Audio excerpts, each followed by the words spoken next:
Do you have a minute? Follow me.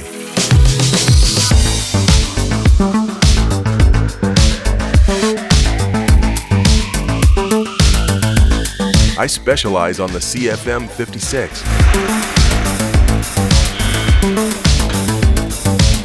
My job today is to carry out an engine buildup.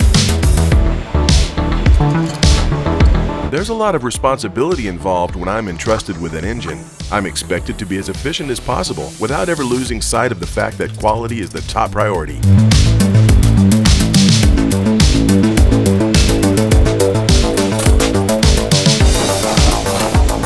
Good time management is crucial in my job. Ultimately, it comes down to ensuring the availability of our customers' engines. Delivering immaculate engines, that's my job.